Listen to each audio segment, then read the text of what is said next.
Hi everyone, we'll just wait 1 or 2 more minutes for anyone else who wants to join. So yeah, we'll just wait 1 or 2 more minutes.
Okay, if anyone else wants to join, I'll just be doing the introductory bits, so hopefully they won't miss too much, but I'll get started now. So this week's surgery is on how to build a strong portfolio for medicine. So a little bit about me, if you guys haven't met me before, I'm a fourth-year medical student at Bristol. This is supposed to be changed slightly, so I was intercalating last year, not this year, in Imperial, and I do really enjoy teaching, and I'm quite interested in surgery as well, so and I quite like running these kind of sessions. So the kind of things we're going to cover today, we're mostly going to be talking about work experience, but also about supercurriculars and how to build like your extended portfolio to be considered for medicine. Obviously, like the academics and getting the grades is important, and getting your UCAT and everything else is important, but also getting work experience, volunteering, and an idea of what a medical career is like is really important as well. And then being able to have hobbies as well to maintain a good work-life balance. So there's a lot to do in order to be considered for medicine, but as long as you're very good at managing your time, you should be able to do most of these things. So we're going to cover what work experience actually is and what a doctor's role is. Then we'll go through the different types of work experiences you could do and which work experiences are better than the other. And then I'll talk a little bit about supercurricular activities and then my journey and what kind of experiences I had before applying to medicine, and why it's important to reflect on the experiences that you have. And then I'll end with some advice and Q&A. So the main aims are just to understand why work experience is so important, and then for you guys to get an idea of what type of work experiences you can apply for. So what is work experience? So let me enable the chat because it tends to usually be disabled, I think, at the start. Okay, so if you want to type in the chat, what do you think work experience is, and give some examples of some work experience that you know of.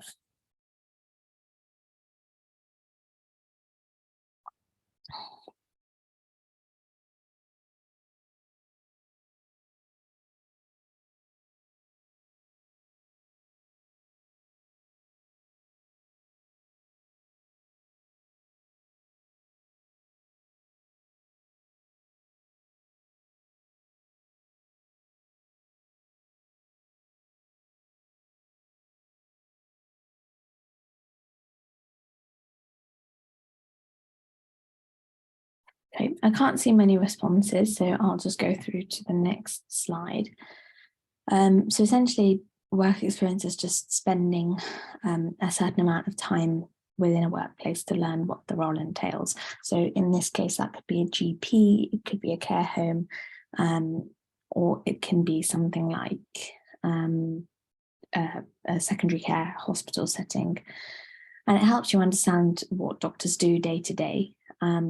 So a lot of people ask, do we have to do specifically hospital work experience in order to be considered for medicine? Not really.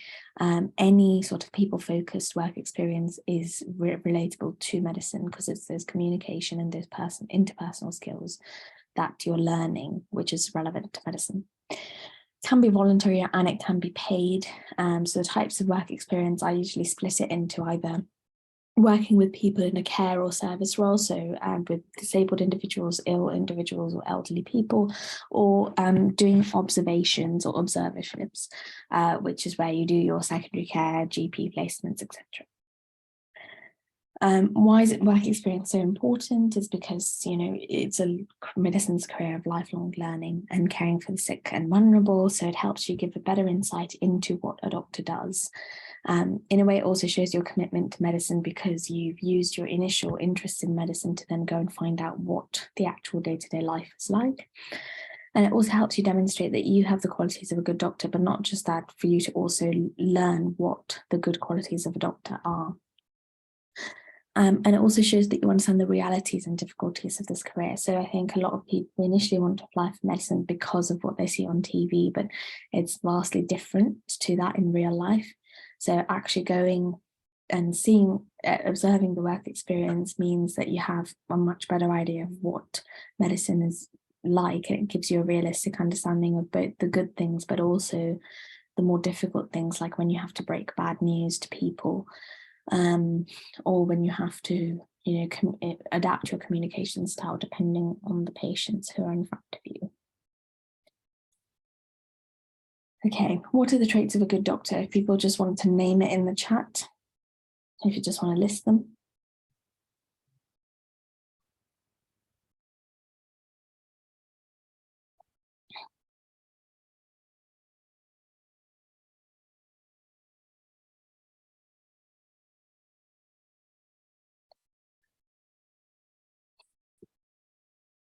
Okay, so we've got a few things there. So understanding, resilience, compassion. So those are really good suggestions. So having a look at some of the other good traits, being approachable, so that goes along with being understanding and being empathetic, and then listening and communicating honestly, being non-judgmental, being passionate about your learning and, you know, committing to that lifelong learning, being a good leader, but also a good team worker, which isn't on here. And then being empathetic. Obviously, this is not an exhaustive list of all the different qualities you need to be a good doctor, but these are just some of the main ones. So have any of you already completed any work experience? And if so, what have you done so far?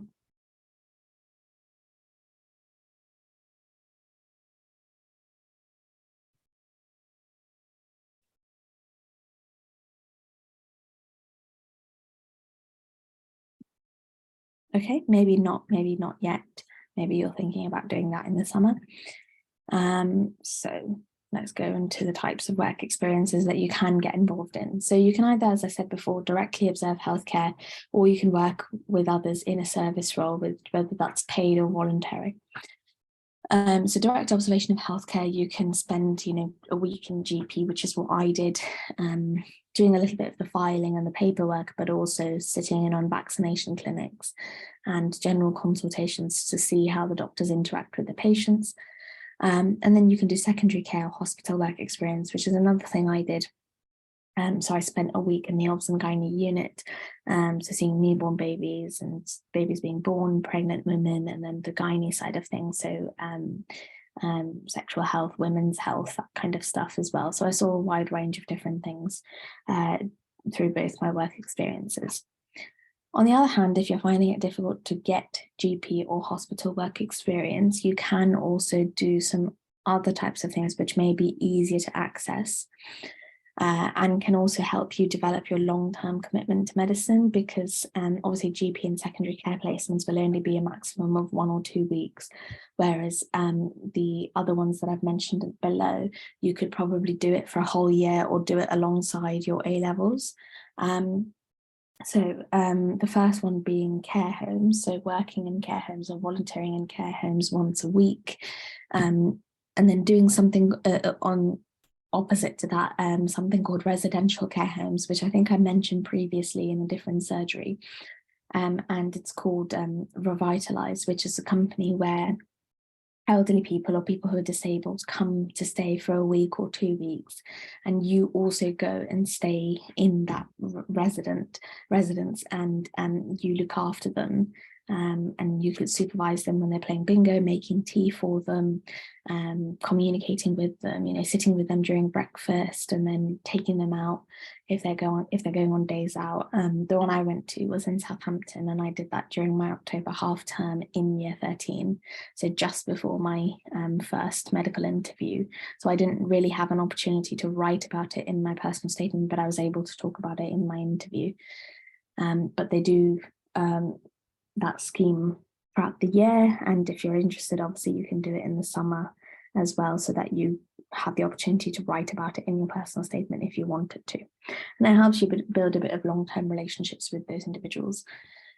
You can also work in hospices. Also, that might be a little bit difficult to get as a volunteering role or a part-time role, only because obviously this is end-of-life care or palliative care, so they're more likely to just take in very trained staff rather than volunteer medical students. But obviously, depending on where you live, there might be an opportunity to work in hospices.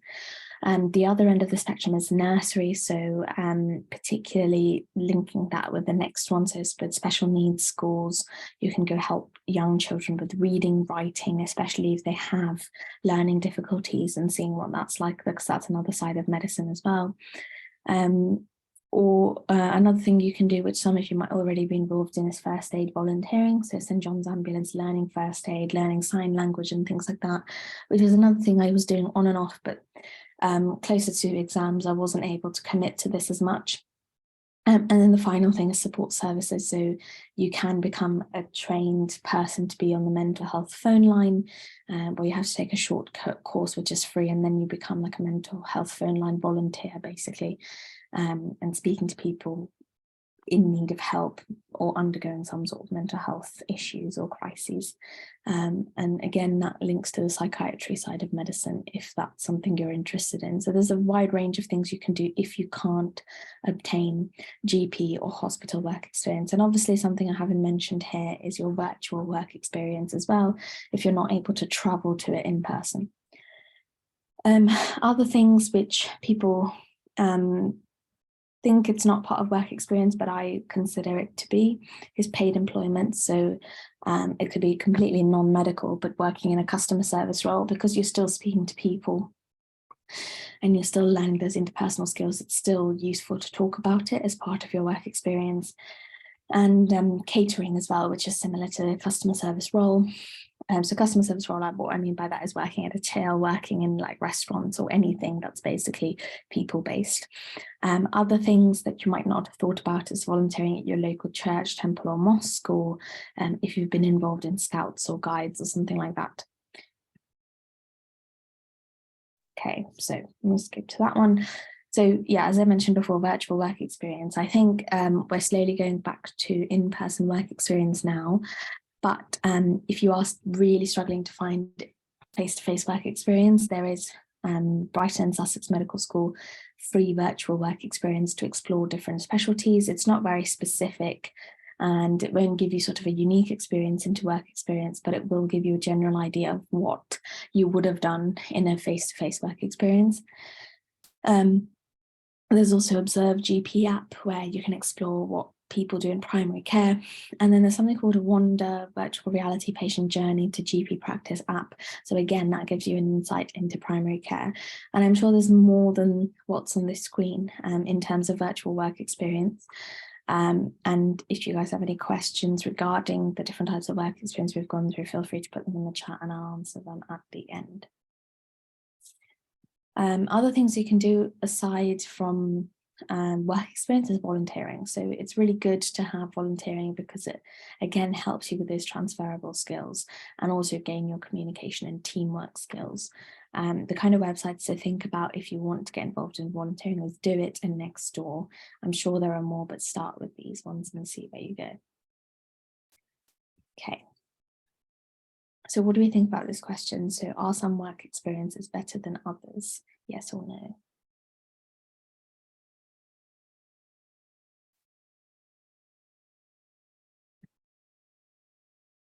Okay, so someone says yes. Does anyone else agree or disagree?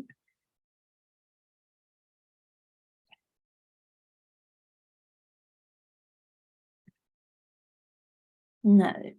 Okay, fine. So we've got a bit of a split. So I would say no.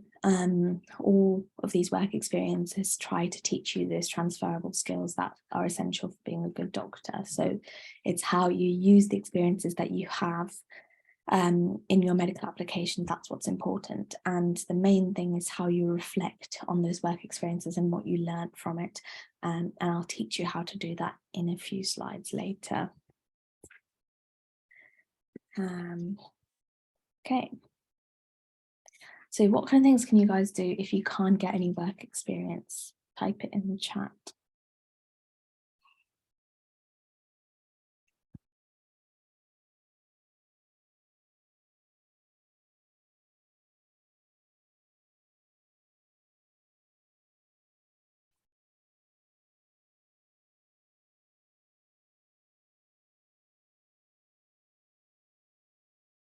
Online courses on sign language, yeah, that's one of the options.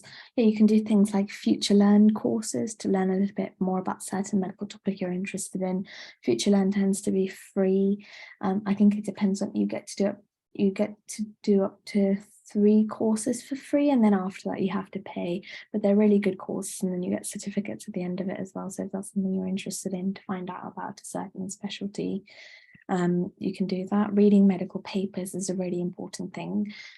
So these could be scientific papers, which may be a little bit difficult for you guys to get your head around, especially if you haven't done scientific reading and how to analyze scientific papers. But if there's a disease you're interested in, or specific treatment for a disease that you're interested in, that might be something that you've read up on. Reading medical books or medical autobiographies, which teach you, it would give you a little bit more insight into what the role of a doctor is. Keeping up with the general news, all of those considered sort of supracurricular activities, which I'll go on to talk about in a minute. But all of this, yeah, are good suggestions. So as I said, try the online work experience. And then the other kind of things you can do is you can, if there's a certain specialty or area of healthcare which you're interested in, you could, if you can't get in-person work experience, arrange video calls with certain healthcare professionals who are happy to do so and ask them questions. Obviously, you need to contact the hospital itself and the secretary of that doctor to then get through to them. But obviously, if you can't get work experience, that is another way to sort of get an insight into what medicine is like. You can also do non-medical work experience, as I've said, and then, as you guys have said, read about the profession. So online articles on interesting medical cases.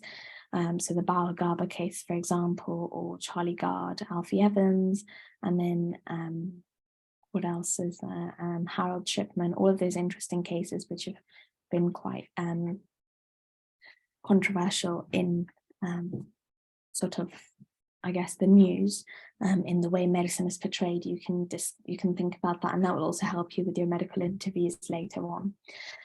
So those are some different things you can do if you don't have the opportunity to do some work experience. In general, universities do tend to be quite lenient in terms of, they can understand that it's quite difficult to obtain work experience in general for students wanting to study medicine, but obviously make sure you try your hardest to do so, because it will really help you with being able to get an insight into a medical career.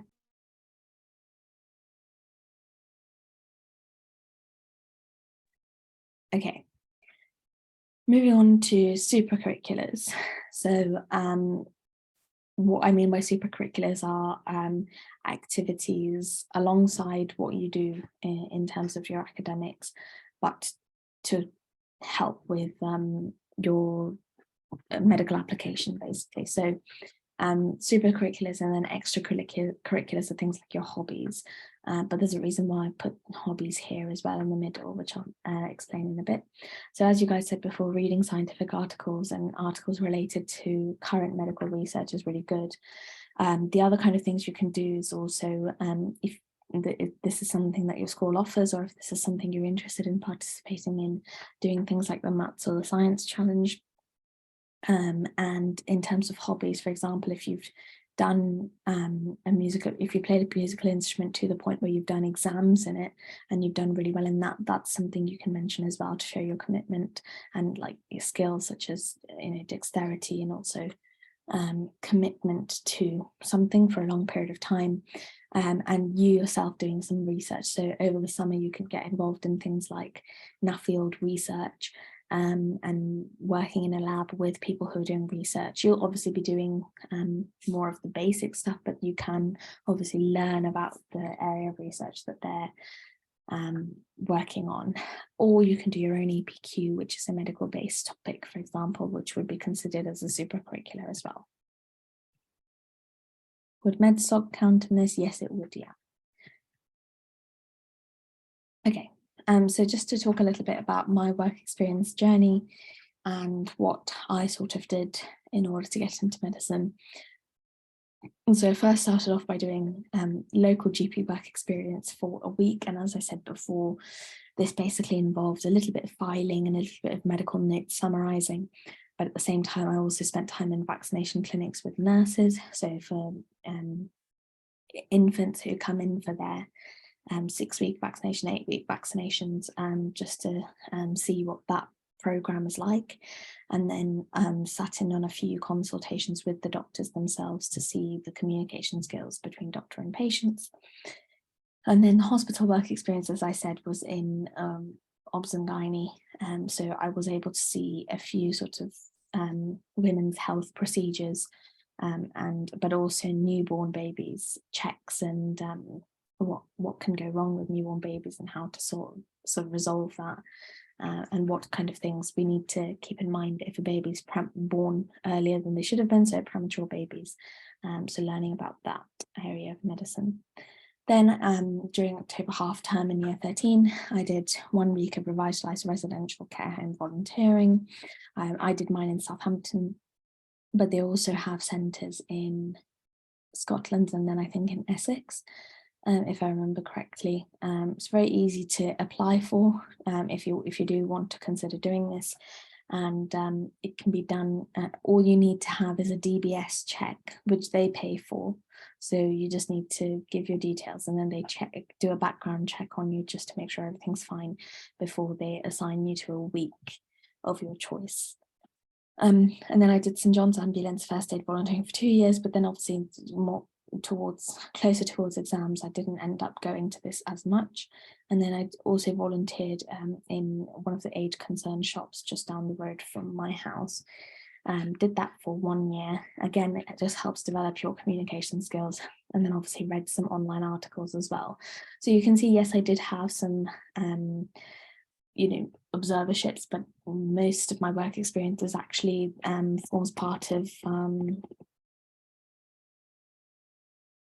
this bit rather than this bit, just because it is quite difficult to get that hospital and GP work experience.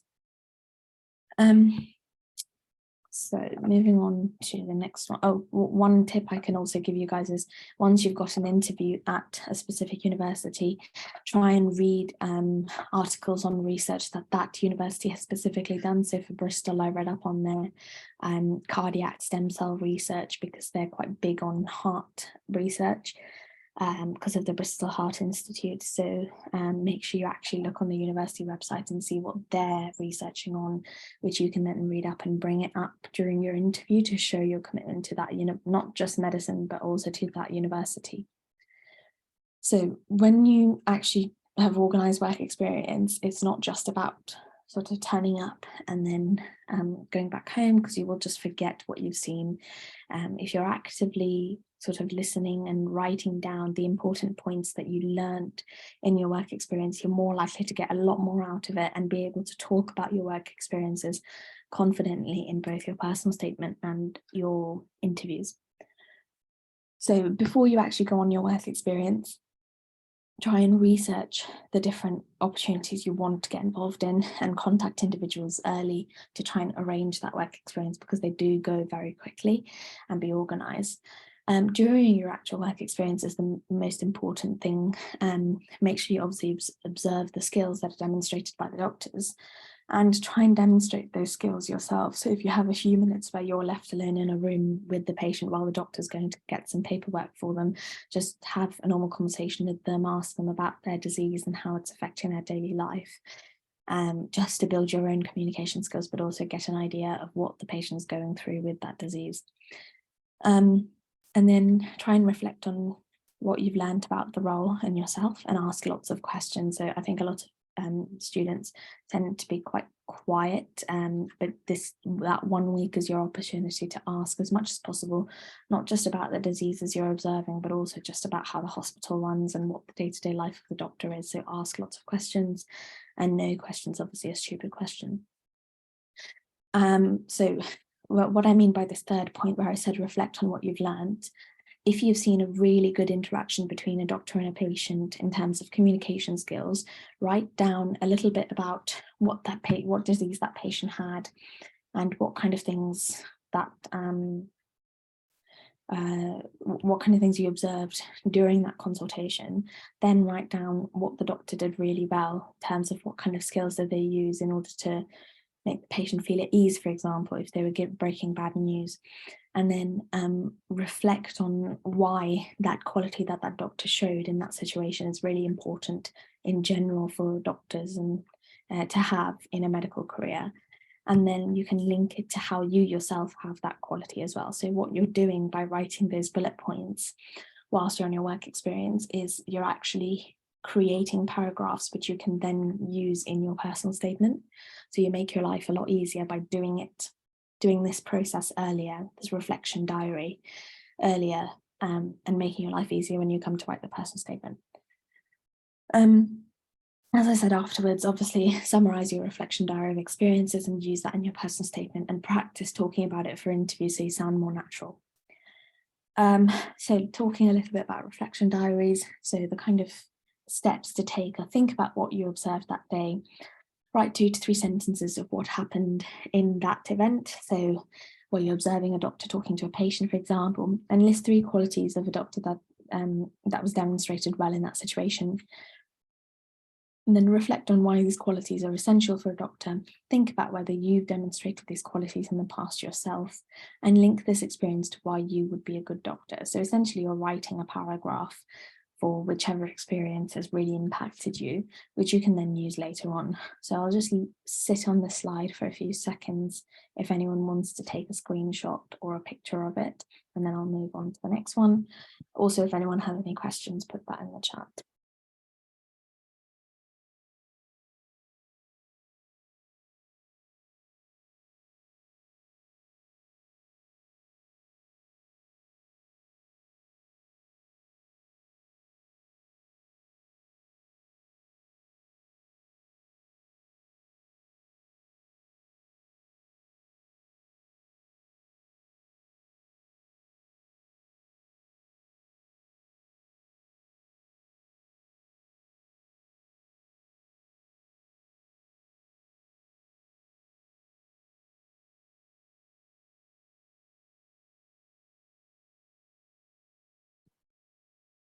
Okay, and move on now. Just some little bits of important advice, which I think is really useful for guys at your stage. As I said before, keep that reflection diary. And work experience obviously doesn't have to be healthcare related. It's nicer for you to have a healthcare related work experience, because then you can directly see the realistic day-to-day life of a doctor. But if you can't, obviously it's not up to you. Sometimes they just might be busy and might not be able to accommodate students. So non-healthcare work experience is also good. And as I said before, ask lots of questions while you're on your work experience. Some useful resources to look at in a little bit more depth about work experience is the 3 websites, so the SIXMed website, but also the medschools.ac.uk and then the GMC website as well. Okay, so that was everything from me. Does anyone have any questions? So this can be about work experience, this can be about supercurricular activities, or generally about applying to university, and anything that's on your mind, really.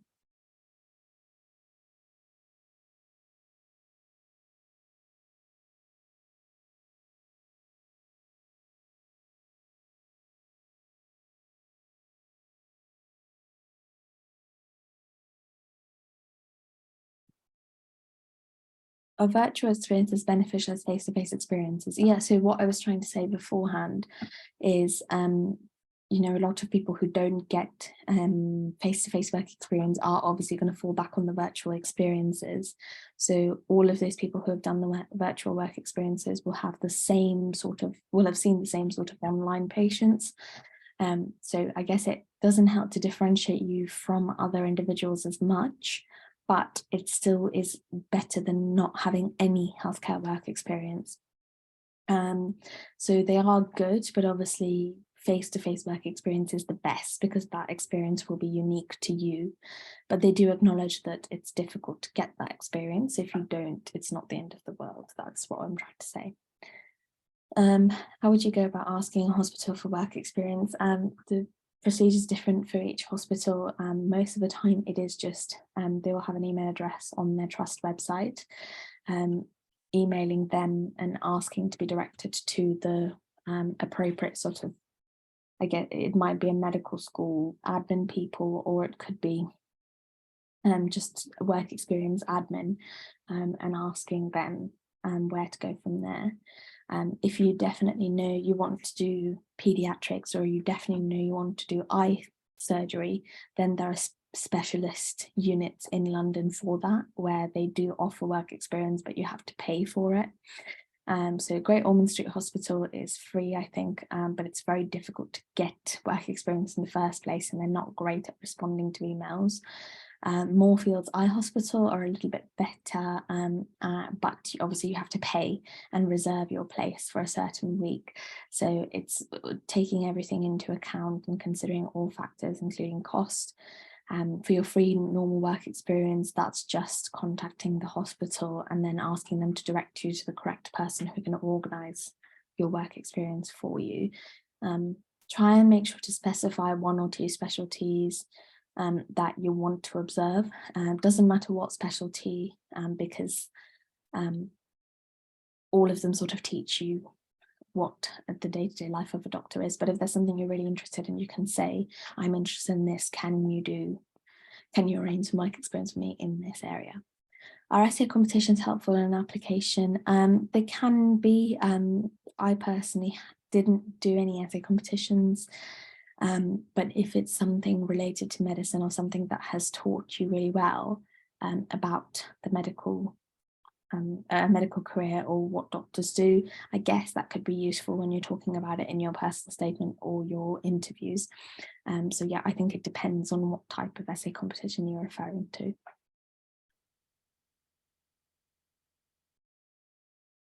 Do summer schools count as work experience? Yeah, they do. So with summer schools, obviously you might come into contact with medical students, and you might be, exposed to patient cases where you're discussing medical related stuff, similar to what you would do when you're in medical school. So yes, they do count as work experience as well. Essentially, they're super curricular, so they're things that add to your portfolio, basically.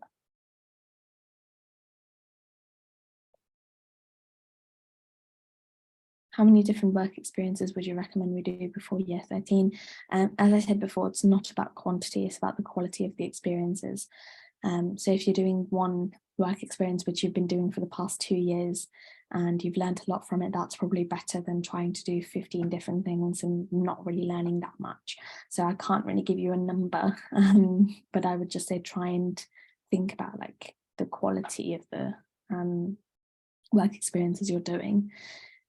So for example, you might be spending 1 week in a GP, but you might not actually learn that much, or you might not have been able to sit in a clinic that much. So that's obviously not going to be that useful. Whereas if you have been doing a part-time job for 2 years, you might have learned a lot more skills, like interpersonal skills and communication skills and teamwork and things like that, which is going to be a lot more useful. Okay. What are some readings you'd recommend? There are some, so I think previously people have recommended things like New Scientist and stuff. New Scientist tends to be a bit outdated now. If you do want to do some medical related reading about what's currently going on with the NHS, I would recommend the BMJ articles, BMJ student articles. And also just in general to help you with your interview skills and your personal statement skills, reading GMC guidance to a good doctor. You can also, if there's a specific disease you're interested in, just search it up on Google Scholar and you'll see some articles come up and try and have a read of them. The language and the style of the article might be different to what you've been exposed to in school, or you might have done scientific reading in school, so it depends. You might find it a bit challenging, you might find it a bit easy, so you can have a look depending on what condition you're wanting to research. But usually PubMed is quite good, and the other one we normally use is, like, for example, if you're interested in hormone stuff, so endocrinology, looking at Society for Endocrinology, which is the main sort of body for endocrinology stuff, endocrinology research. Or if you're interested in surgery, Royal College of Surgery, or if you're interested in medicine, Royal Society of Medicine. So you can look at those different bodies and what articles they released. In terms of reading about just life of a doctor, some books. So obviously a lot of you would have heard about This Is Going to Hurt. And then there's other things like When Breath Becomes Air, and stuff like that, which are quite good books to read.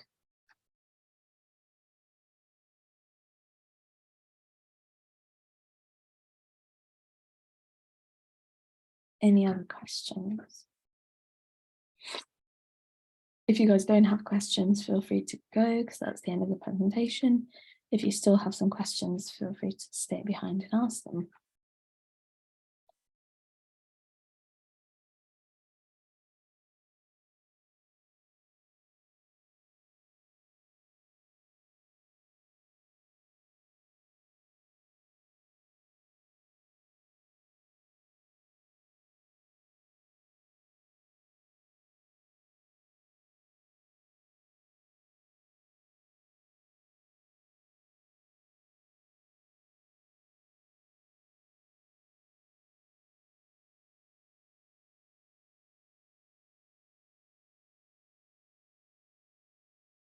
All right, if there are no more questions, I'll end it there.